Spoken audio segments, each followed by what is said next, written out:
Y quiero compartir un tema que ha bendecido mucho mi vida. Trato de predicar algo que me bendice a mí antes para poder después compartir con la congregación. Hace unos años mi yerno me llevó al aeropuerto porque yo tenía que viajar a Estados Unidos para participar de una conferencia. Y llegué al aeropuerto e hice todo el trámite que todo pasajero tiene que hacer.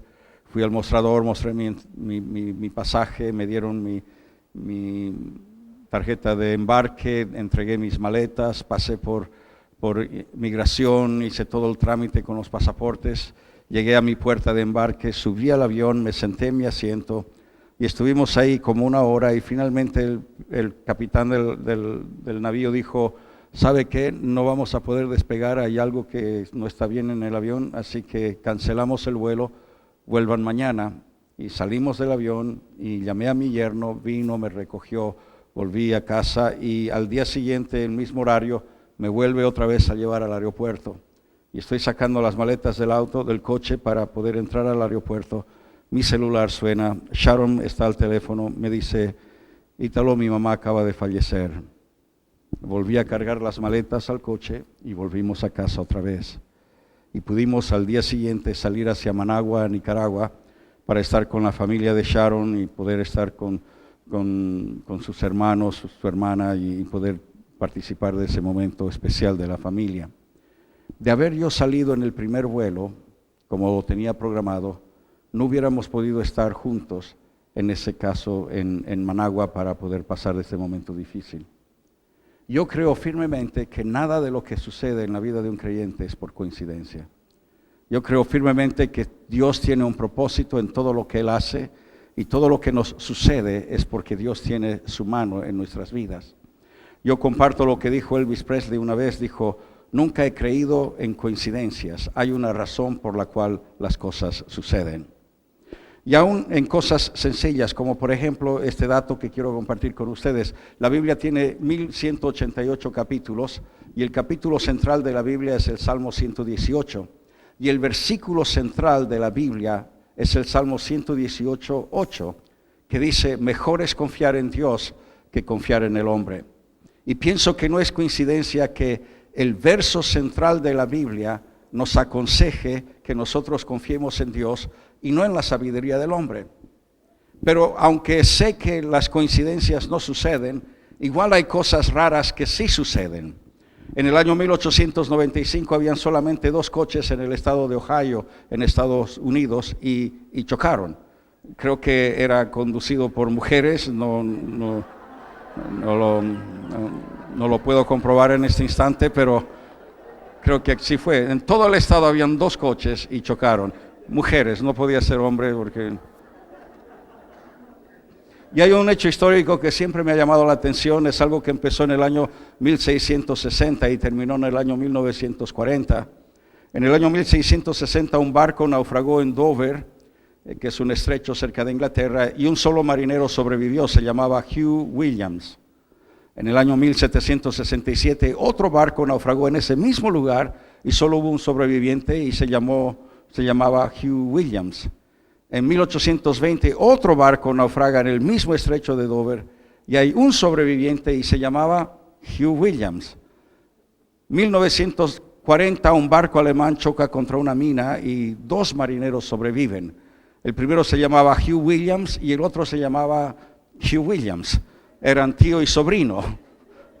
Y sin embargo, a pesar de que hay estas coincidencias, yo estoy seguro que lo que nos sucede a nosotros como hijos de Dios no es por coincidencia. Yo creo que la historia del hombre es la forma como Dios cumple con su propósito para la humanidad. Y dicen que para muestra basta un botón, y por eso quiero que veamos por unos instantes una historia muy interesante del Antiguo Testamento. Y quiero que vayamos al libro de Ruth y empecemos por el capítulo 2 de Ruth, los primeros 5 versículos, creo que los podemos leer desde aquí. Tenía Noemí un pariente de su marido, hombre rico de la familia de Elimelech, el cual se llamaba Booz. Y Ruth la moabita dijo a Noemí: te ruego que me dejes ir al campo y recogeré espigas en pos de aquel a cuyos ojos hallare gracia. Y ella respondió: ve, hija mía. Fue pues y llegando espigó en el campo en pos de los segadores, y aconteció que aquella parte del campo era de Booz, el cual era de la familia de Elimelec. Y he aquí que Booz vino de Belén y dijo a los segadores: Jehová sea con vosotros. Y ellos respondieron: Jehová te bendiga. Y Booz dijo a su criado, el mayordomo de los segadores: ¿de quién es esta joven? Y uno diría: wow, mira qué coincidencia. ¿Cómo es posible que llegue justamente a ese campo?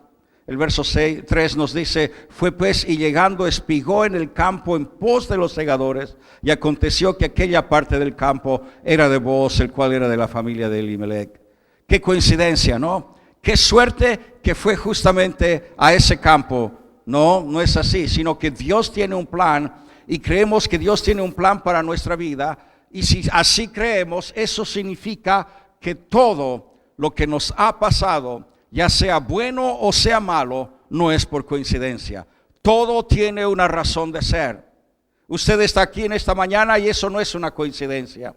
Y esas cosas que usted ha vivido últimamente, que no tiene explicaciones, algunas de ellas han sido muy dolorosas, otras les causa temor porque le causa ansiedad y se siente inseguro, no ha sido porque sí. Y hoy quiero que usted sepa que Dios tiene todo bajo control. Nada es por coincidencia. Todo está bajo el control de Dios. Nada de lo que estás viviendo ahora es coincidencia. Todo tiene un propósito. Y para poder ver cómo Dios obra en la vida de sus hijos, quiero que veamos de cerca este ejemplo de Ruth. El libro de Ruth es un libro de los que se catalogan como libro de historia en la Biblia.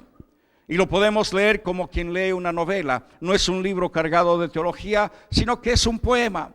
No son más de 5 páginas en mi Biblia, lo suficiente para que uno quede fascinado con los protagonistas. Y uno se identifica en una forma significativa con cada una de ellas. En realidad es una historia de amor. Es una historia de ánimo, de fidelidad, de supervivencia, de relaciones humanas, de lazos familiares. A mí me encanta esta historia porque me muestra que aún en el ocaso de mi vida, Dios me puede usar en una forma significativa.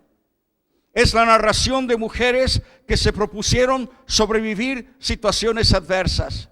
Es la historia de un hombre de noble corazón que galantemente trae una mujer de afuera a ser parte de la familia y proveer para ella todos los días de su vida.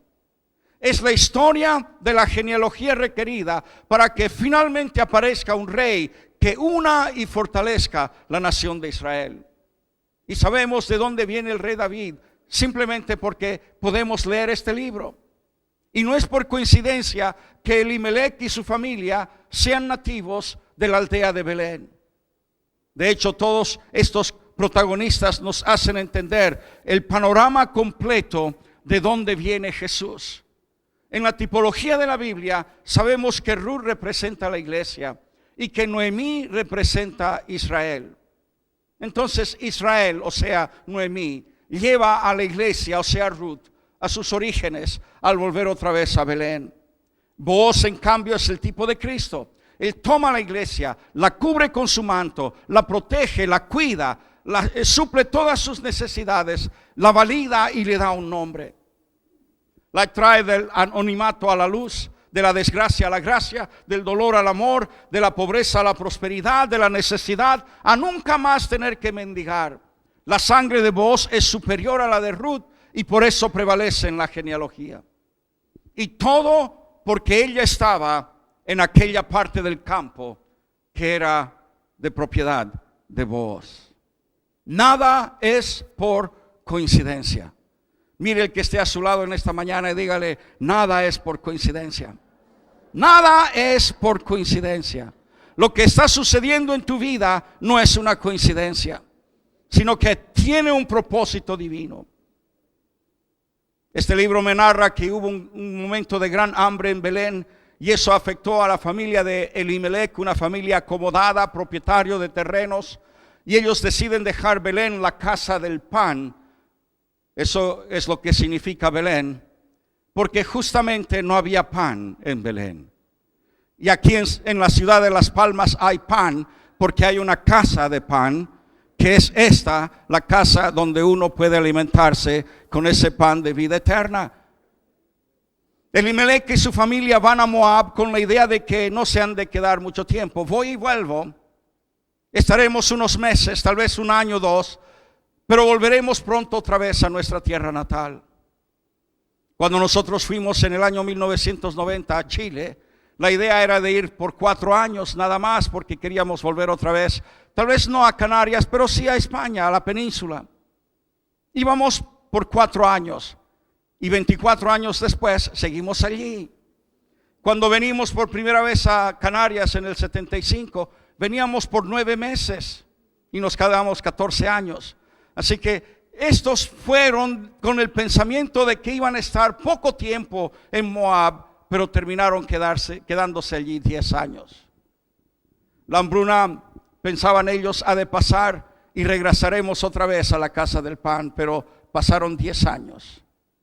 Y lo que ellos no podían imaginar ni pronosticar fue lo que les sucedió en Moab.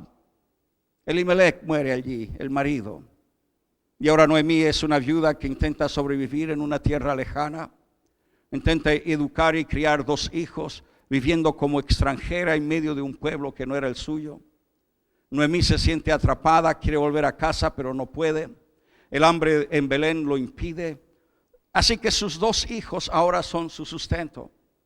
No es lo ideal, no es lo que ella pensaba, pero por lo menos ha de poder sobrevivir. Y con el tiempo los hijos crecen, se enamoran y se casan. Y escogen a 2 señoritas de Moab como esposas. Una se llamaba Orfa, la otra se llamaba Ruth. Y con el tiempo las cosas se tranquilizan y aparentemente todo va a ir bien. Vamos a sobrevivir esta época, vamos a seguir adelante. De repente Noemí tiene ese sentimiento, esa morriña, ese deseo de volver a casa, pero estamos bien, la cosa se ha tranquilizado. Y nadie podía imaginarse que algo más puede suceder a esa viuda. Lo inimaginable, ambos hijos mueren. De acuerdo a aquellos que saben leer bien las escrituras, nos dicen que ellos murieron en forma simultánea. Tal vez fue un accidente de carretera, tal vez la casa se les cayó encima, no sé, no sabemos bien, pero murieron ambos hijos. Así que ella perdió su casa en Belén, vive en una nación que es extraña. Su marido muere, la deja viuda, ambos hijos mueren, la dejan sola. Y usted se enoja porque alguien lo borró de Facebook. O usted está enojado porque el Barcelona está en segundo lugar en vez de en primer lugar, ¿no? O sea, uno puede justificar la pérdida de un marido. Él era ya mayor, tuvo una vida muy sacrificada, él trabajaba tantos años de sol a sol, se desgastó por la familia y uno puede justificarlo. Pero perder al marido y a sus 2 hijos en 10 años produce algo difícil de describir en el corazón de cualquiera. Usted que es madre puede imaginarse el dolor de ver 2 de sus hijos morir. Y en 10 años esta mujer ha perdido su casa y los hombres que ella más amaba. Y ella frustrada piensa, ya no aguanto más esta nación. Maldigo el día en que se nos ocurrió venir a Moab. Yo quiero volver a mi casa. Me han dicho que las cosas han mejorado en Belén. Esta nación solamente me trae malos recuerdos. Quiero irme de Moab. Y estas palabras me recuerdan a mi abuela materna cuando estábamos en Bolivia y mi mamá muere en un accidente de automóviles, de coches en la carretera y mi abuela dijo estas palabras y quedaron grabadas en mi corazón para siempre. Maldigo esta nación, maldigo Bolivia. Este lugar solo me trae malos recuerdos. No quiero volver nunca más a esta nación. Maldigo el día en que se nos ocurrió salir de Italia y venir a Bolivia. Recuerdo esas palabras y puedo justificarlas, porque puedo imaginar el dolor de una madre al perder a su hija y puedo justificar el sentimiento de esta viuda. Estoy hasta aquí con Moab. No me hables más de este lugar tan miserable. Todos los recuerdos que tengo, donde quiera que yo mire, Los recuerdos son horrorosos. Me voy de aquí. Y en el capítulo 1, el versículo 21, ella dice: yo me fui llena, pero Jehová me ha vuelto con las manos vacías. En otras palabras, había hambruna en Belén, pero igual ella se sentía bendecida. Y a pesar del hambre, ella se veía llena porque tenía a su marido y a sus hijos. Y al perder a su marido y sus hijos, la hambruna le parece en comparación como algo insignificante. Y la verdad de todo es que al final del día cada uno de nosotros nos quejamos de cosas que en realidad no tienen mucha importancia, no son tan significativas que digamos. Y uno se frustra con cosas que cuando uno lo piensa bien, se da cuenta de que en realidad no eran tan malas. Así que no perdamos la habilidad de agradecer a Dios por lo que Él ha hecho por nosotros. Pero volviendo a este libro de Ruth, en realidad es un libro de la historia de 3 viudas. Es la historia de 3 mujeres que han pasado por la pesadilla de la muerte del cónyuge. Nosotros llegamos a esta isla hace 2-3 días, justo a tiempo para estar con una de las personas que eran parte de esta congregación hace años, en el hospital al lado del lecho de su marido, y ver a su marido fallecer.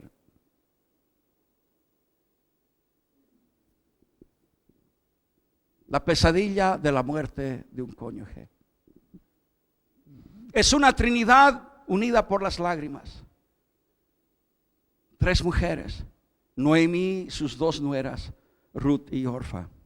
Y lo que tenían en común era el dolor de la viudez. Tal vez usted lo ha notado, pero el dolor nos une. Cuando sufrimos una desgracia, tratamos de relacionarnos con alguien que ha pasado por este mismo dolor. Queremos saber cómo sobrevivir estos momentos de dolor tan intenso. Los que tienen cáncer pueden entender el dolor y el temor de alguien que también sufre esa enfermedad. El que ha perdido un ser querido por la muerte se identifica con aquellos que han pasado por lo mismo. Los que no han pasado por lo mismo que uno no pueden entender ni los sentimientos ni las reacciones de esa persona. Las luchas y los dolores del corazón son los ingredientes de nuestros éxitos. Por ende, mis luchas y mis dolores son más importantes que mis victorias. Los que no han tenido algo o alguien morir, nunca podrán ser mis amigos, porque lo que nos une es justamente eso: el dolor de la tragedia, el dolor de una derrota. Y Dios ha hecho más en los momentos de dificultad en mi vida que en los momentos de éxito. Mis éxitos son compuestos por los ingredientes de mis luchas. Nadie puede entender mi éxito sin antes entender mi dolor y mi lucha, porque mi dolor es el que me ha llevado a mi éxito. Usted no puede identificarse con mi dolor por el fracaso, a menos que usted haya fracasado en alguna ocasión. Hace algunos años empezamos un club de fútbol cristiano en Chile, lo llamamos Osana, un club que de repente se hizo famoso en forma internacional, el único club cristiano que representaba a la iglesia evangélica. Y vinieron cadenas de televisión desde Estados Unidos, desde Francia, de todo lado del mundo vinieron para hacernos un seguimiento, para ver lo que estábamos haciendo. Un año ganamos el campeonato nacional, estamos hablando de fútbol profesional. Pero llegó el día, 12 años después de la fundación de ese club, que tuvimos que cerrar el club. Yo había gastado más de $1 millón en mantener ese club y llegaba el momento en que ya no teníamos más de dónde sacar las finanzas para que ese club pudiera sobrevivir. Y entré en una enorme depresión en mi vida, porque era como si hubiera muerto un miembro de la familia. Y venían todas estas personas que me hacían esas preguntas con una sonrisa irónica en los labios. O sea, tu Dios no puede mantener un club de fútbol, ¿eh? ¿No es este el Dios todopoderoso, el Dios que tiene todo el oro y toda la plata y toda la tierra es de Él? Y sin embargo un club de fútbol no lo puede mantener. Y tuve que hacer frente a tantas frases y personas que se alejaron de nosotros en esos momentos, porque consideraron que el fracaso era demasiado fuerte para poder sustentarlo. Por eso, si usted no ha pasado por un fracaso, usted nunca podrá ser mi amigo. Porque justamente me junto con aquellos que han sufrido. Y para no sentirme como una víctima, tengo que encontrar algo bueno que sea el producto de lo que acabo de vivir. Y si no ha sufrido, si no ha muerto algo en su vida, usted tiene un optimismo que no ha sido balanceado por la derrota. Y ese optimismo a mí no me consuela. Si nunca tuvo algo que no haya salido bien en su vida, no me hable, porque nosotros no tenemos nada en común de qué hablar. Su vida no tiene el equilibrio que solamente el fracaso puede darle. Si no tiene algo valioso o alguien amado que ha muerto en su vida, no me aconseje, porque usted no puede entender la agonía de la derrota ni la tortura de sobrevivir a algo valioso o alguien amado que muere. Y nunca podrá saber por qué soy como soy hasta que haya tenido experiencias que sean similares a las mías. Porque usted nunca sabe lo que yo tengo que mirar al espejo todas las mañanas. Y debo tener la seguridad de que Dios está al manubrio de mi vida. Debo tener esa certeza en mi corazón que Dios no ha perdido el control de mi vida. Debo saber que Dios tiene un fin, una razón, y que tarde o temprano he de saber exactamente el porqué de todo esto. Debo saber que nada sucede sin razón alguna. Debo poder sentir que el dolor que yo sufrí no ha sido en vano. Debo saber de que nada es por coincidencia y que nada se escapa de las manos de Dios. Y solo en ese momento lo difícil y lo doloroso tiene algún sentido. Entonces yo veo a estas tres mujeres que comparten sus lágrimas y su dolor. Yo las puedo ver abrazadas las tres, caminar hacia el cementerio, sosteniéndose entre ellas, compartiendo esas noches interminables de soledad, compartiendo las memorias de aquellos que en un momento dado eran todo su universo. Y es en medio de esa desesperación que Noemí decide y dice: bueno, yo vuelvo a casa. Moab ya no tiene significado para mí. De hecho, no lo aguanto más. Tengo que volver a mi país natal, aunque sea para mendigar. Vine llena, pero me voy vacía. Y las nueras lloran esa decisión. Y Noemí les dice que ya no tiene más opciones, que ellas vuelvan a casa de sus padres, que ella tiene que irse, que va a hacer la maleta y se va. Este fin de semana me voy. No hay nada más que me ate en esta nación. Y les dice: aunque me case hoy y tenga hijos, ¿qué van a hacer? ¿Van a esperar a que sean mayores para casarse con ellos? Ya yo no tengo opción, tengo que regresar a mi tierra. No me queda más tiempo. Ella le está diciendo: los 90 minutos del partido de mi vida han terminado y ahora estoy jugando tiempo extra. He terminado mi participación, ya yo no tengo más opción. Entonces la pregunta siempre surge en mi corazón, en esta etapa de mi vida, preguntas que antes yo nunca tuve. ¿Qué puedo hacer cuando tengo la sabiduría para hacer las cosas, pero no tengo el tiempo para hacerlas? ¿Qué puedo hacer cuando mi ventana de oportunidad en la vida día a día se está cerrando? ¿Qué hacer cuando uno tiene la pasión para hacer algo, pero al mirarse en el espejo uno ve estas canas y estas arrugas y su cuerpo ya no tiene la exquisitez de antaño y se da cuenta que no tiene el tiempo para poder volver a empezar otra vez? Noemí no tenía el tiempo para embarazarse otra vez, no tenía tiempo para empezar de cero. Así que váyanse de mí. Ya yo no tengo nada que les pueda interesar. Ustedes todavía son jóvenes, ya no hay fuerzas en mí, váyanse. Y hay momentos en que tengo esos mismos pensamientos, pero ese es el instante en que yo recuerdo de que nada es por coincidencia, nada sucede porque sí. Hay una razón por qué sucedió lo que sucedió en esta etapa de mi vida. ¿Por qué fue ahora y por qué no fue después? Y tengo que saber y tengo la certeza de que Dios no se durmió al volante de mi coche, de mi vida. Él no se equivocó de carretera, Él no se distrajo, sino que Él tiene todo bajo control.